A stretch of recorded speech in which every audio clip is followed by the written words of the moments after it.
নমস্কার সকল গল্পপ্রেমী ও সাহিত্যপ্রেমী শ্রোতা বন্ধুদের আমার অনেক স্বাগত। আমার আজকের নিবেদন প্রতিভা বসুর লেখা একটি ছোট গল্প, দুটি পোস্টকার্ড। বুলু একাগ্র হয়ে একটা উপন্যাস পড়ছিল। ডোরবেল বেজে উঠল। বিশ্রী আওয়াজ এই বেলটার। বুলু জানতো কে আসবে। তার নবনিযুক্ত ছাত্র প্রণবেশ। 12 ক্লাসে পড়ে, সামনেই পরীক্ষা। বুলুর কাছে ইংরেজি পড়তে আসে। ছাত্রটি আসবে জানা থাকা সত্ত্বেও সে বিরক্ত বোধ করল। আজ বাড়ির সবাই একটা বিয়ে বাড়িতে গেছে।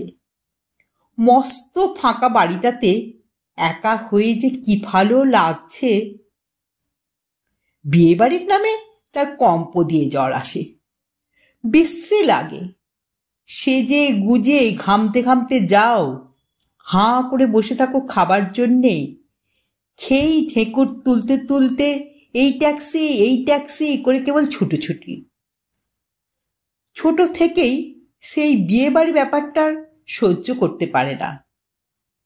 কিন্তু ছোট থাকতে তো আর নিজের ইচ্ছা খাটানো যায় না।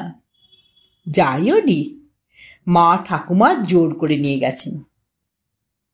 এখন বলা যায় অনেকটাই স্বাধীন। এখন আর কেউ জোর করে না তাকে। করার দরকারই বা কি? বাড়ি ভর্তি কত লোক, সবাই গেলে খোঁজই বা কে করবে? এ বাড়িতে লোক সংখ্যা বেশ উল্লেখযোগ্য। বাবা, কাকা, মা, কাকিমা, দাদু, দিদা, আর ভাই বোনও কিছু কম নেই। খুড়তুতো ভাই বোন 4টি, আর তারা নিজেরা 3টি। তার বড় দিদির বছর 2 আগে বিয়ে হয়ে গেছে। দাদু এখন তার বিয়ে দিতে ব্যস্ত। দাদু জ্ঞানেন্দ্র মোহন চৌধুরী ওকালতি করে যথেষ্ট টাকা করেছেন। বাবা কাকাদেরও যোগ্য করেছেন। নিজের 5টি মেয়ে এবং বড় নাতনি টুলুরও বিয়ে দিয়েছেন। এখন বুলুর পালা।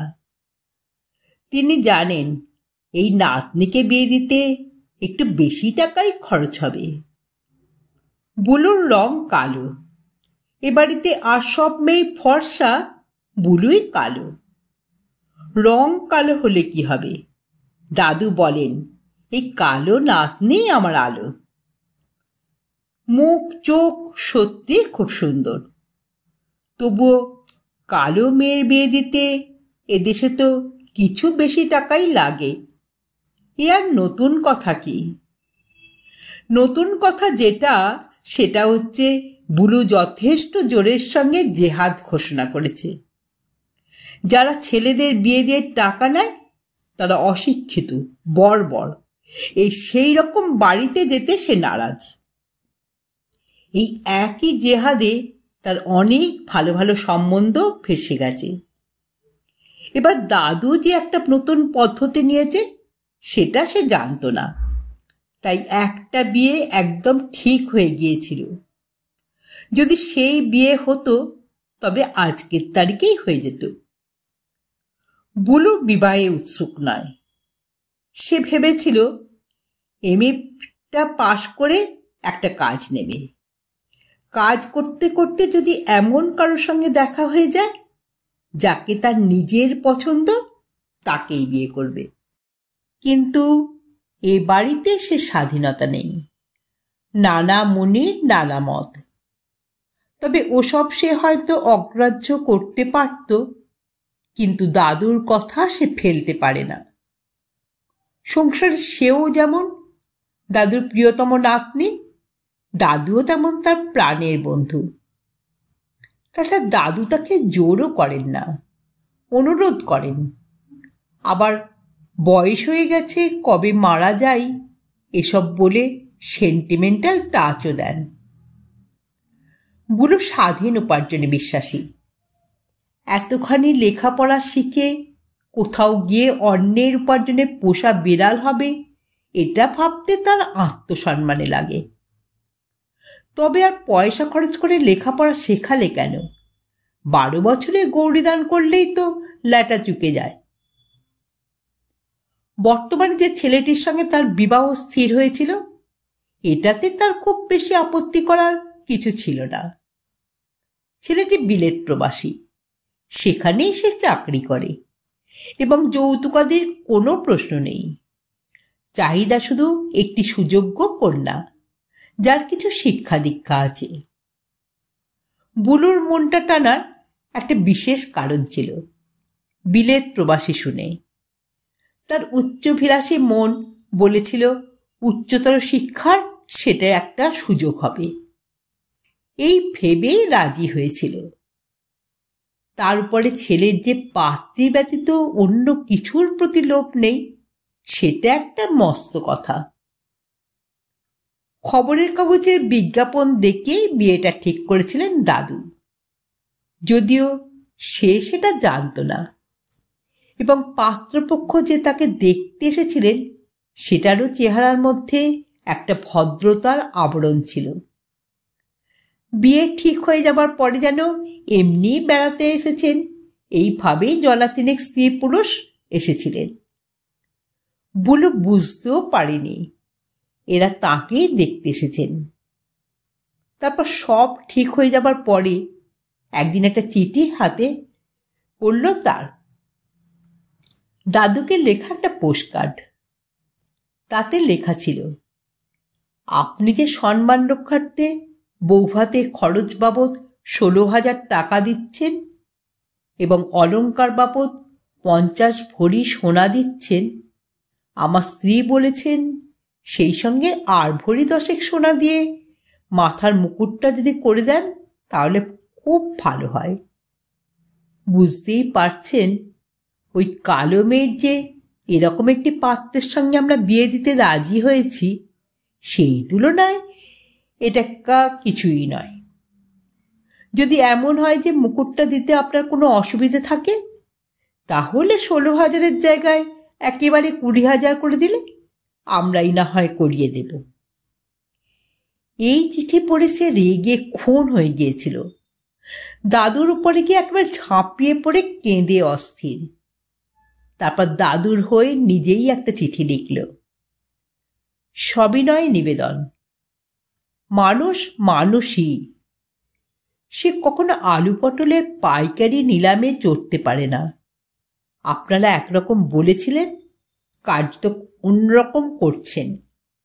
শুধু যে সেটা অভদ্রতা তাই নয়, এই কার্য আপনাদের অনৃত্য ভাষণের পর্যায়েও পড়ে।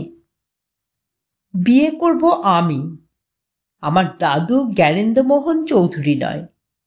সুতরাং তিনি আপনাদের 16,000 টাকা নগদের বদলে 20,000-ই দিন, অথবা 50 ভরি সোনার বদলে 60 ভরিই দিন, এ বিয়ে হবে না। এবং এ নিয়ে আর কোনো পত্র বিনিময়ের প্রয়োজনও নেই। নমস্কারান্তে, বনলতা চৌধুরী। সেও এই চিঠিটা একটা পোস্ট কার্ডেই লিখল। ফাল্গুন মাসের শেষ, কি সুন্দর হাওয়া দিয়েছে। তার মধ্যে এমিলি ব্রন্টির বইটা তাকে যেন স্বর্গসুখ দিচ্ছিল। একজন লেখিকা বটে, সত্যি। বইয়ের ফাঁকে আঙুল গুঁজে দরজাটা খুলে দিয়ে বলল, এসো। তারপরেই আগন্তুকটির দিকে তাকিয়ে থমকে গেল। নেহাতি একজন অচেনা একটি যুবক। যুবকটি গম্ভীর গলায় বলল, এটা জ্ঞানেন্দ্রমোহন চৌধুরীর বাড়ি তো? বুলু গম্ভীর গলা জবাব দিল, হ্যাঁ। তিনি বাড়ি নেই? আজ্ঞে না, এই মুহূর্তে আমি ব্যতীত আর কেউ বাড়ি নেই। আপনি কে? এ প্রশ্নের বুলু একটু ভয় পেল। চেহারাটা ঠিক গুন্ডার মতো না হলেও বলা যায় না কি মতলবে এসেছে। বাড়িতে সে এখন একেবারেই একা। লোকটিটো ঢুকে যা খুশি তাই করতে পারে। এজন্যই তার মা কখনো তাকে একলা রেখে এরকম কোথাও যেতে চান না। কিন্তু দরজা সে খুলে ফেলেছে, এখন পিছিয়ে গেলে চলে না। কিছুটা রূঢ় গলায় বলল, সেটা জানা কি আপনার খুব দরকার? ছেলেটি বলল, আজ্ঞে হ্যাঁ। বুলু বলল, আমি এমন কোনো স্বনামধন্য ব্যক্তি নই যে আমার পরিচয়টা আপনাকে দিলেই আপনি চিনতে পারবেন। ছেলেটির চশমার পরা চোখে একটা হাসির ঝিলিক চমকে উঠল। বলল, আমি তো কোনো স্বনামধন্য লোকের কাছে আসিনি, এ বাড়ির একটি মেয়ের সঙ্গেই আমার খুব দরকার। বুলু বলল, শুনুন, কিছু মনে করবেন না, আপনার দরকার থাকলেও সেই মেয়েটির এখন আপনার সঙ্গে কোনো দরকার নেই। দরজাটা সে ঠাস করে বন্ধ করতে গিয়েছিল। ছেলেটি 2 পা ঘরের মধ্যে ঢুকে পড়ে বলল, আরে আপনি কি আমাকে দেখে ভয় পেয়েছেন নাকি? আমার চেহারাটা কি এতই ভয়াবহ? আরও 2 পা ঘরের মধ্যে এগিয়ে এলো। একটু বসি, কি বলেন?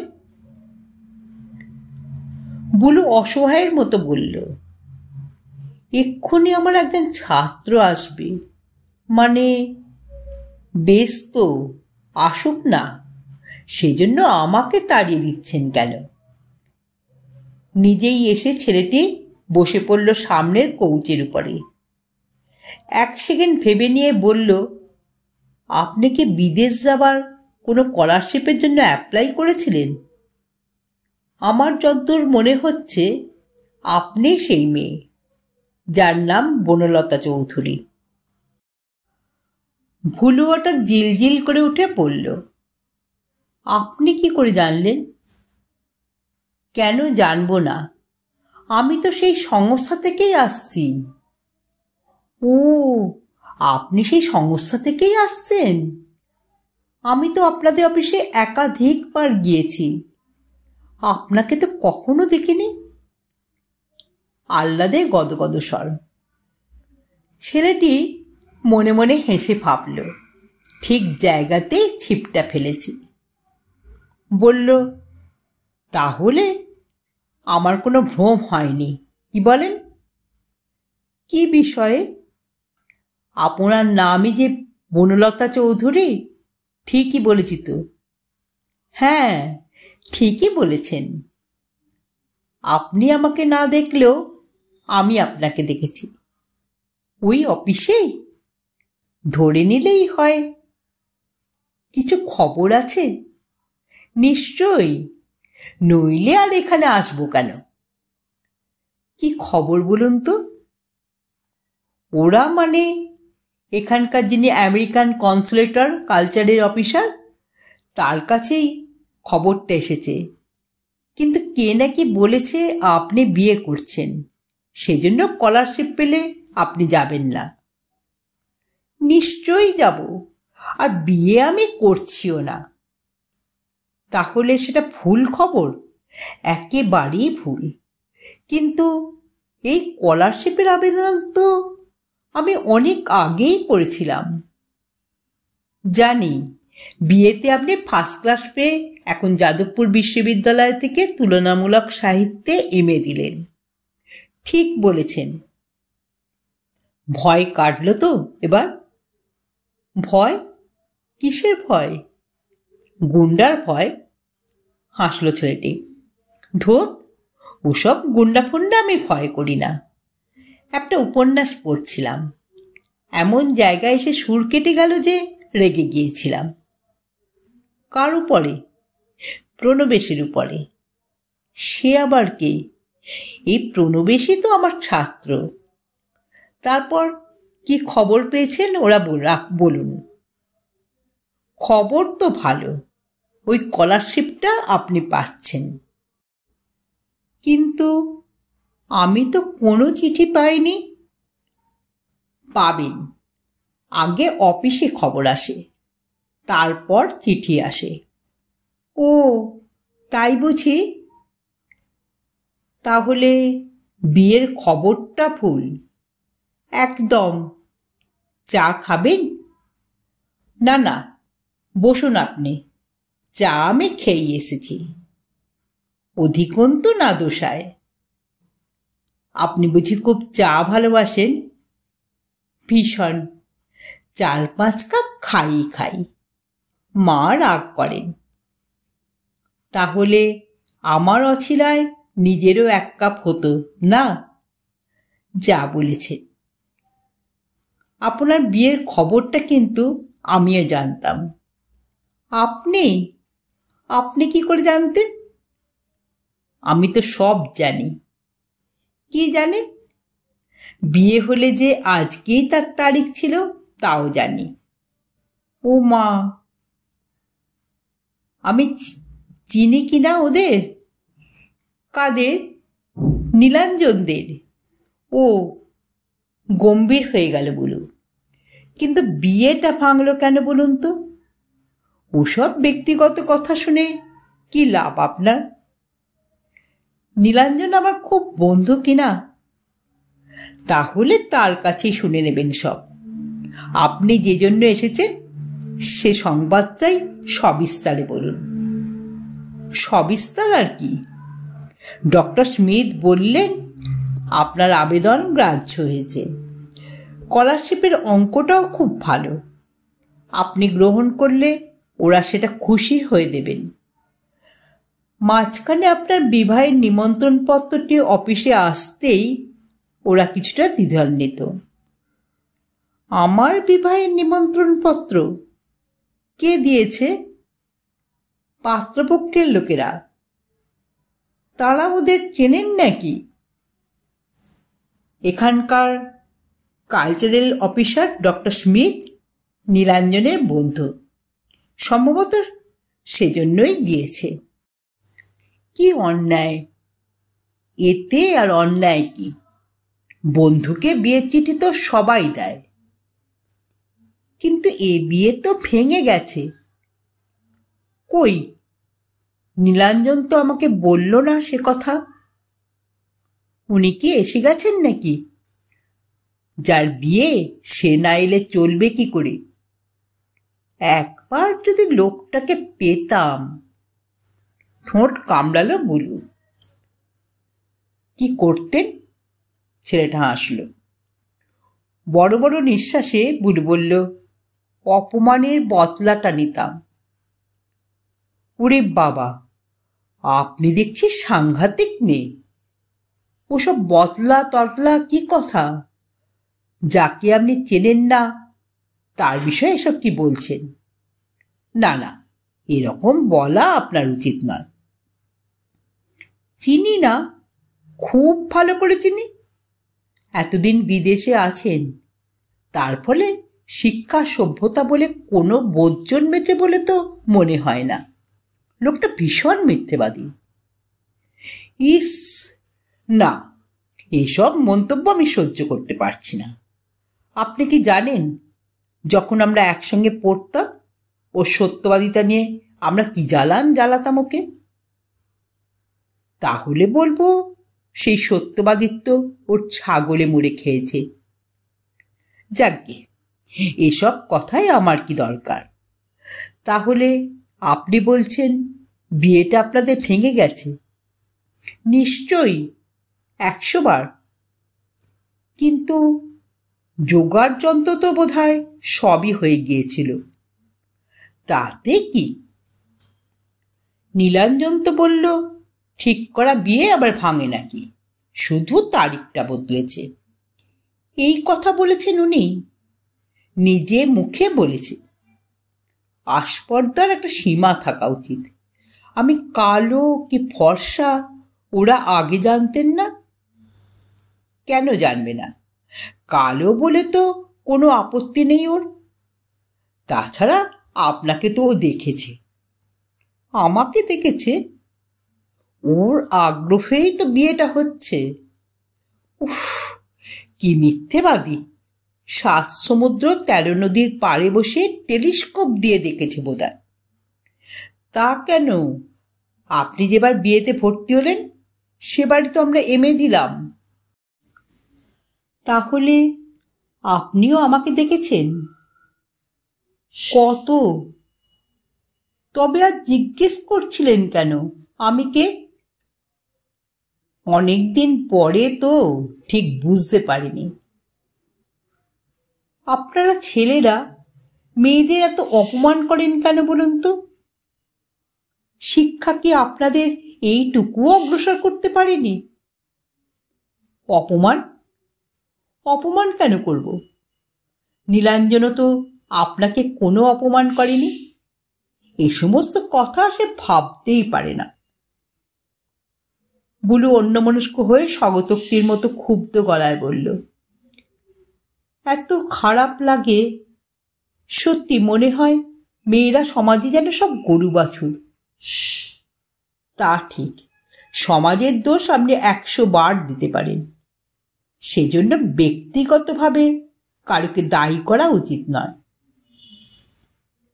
ভাগ্যগুণে একটা চিঠি যদি আমার হাতে না পড়ত, আমি ওই গরু বাছুরের মতো বিকিয়ে যেতাম। ঈশ্বর আমাকে রক্ষা করেছেন। তারপরে দাদুর সঙ্গে অবশ্য আমি তুমুল ঝগড়া করেছি, সারা বাড়ির লোকের সঙ্গে কথা বন্ধ করে দিয়েছিলাম। কেন? কেন আবার? উনিও তো লুকিয়ে লুকিয়ে ছেলেপক্ষের সঙ্গে দেনা পাওনা ঠিক করছিলেন।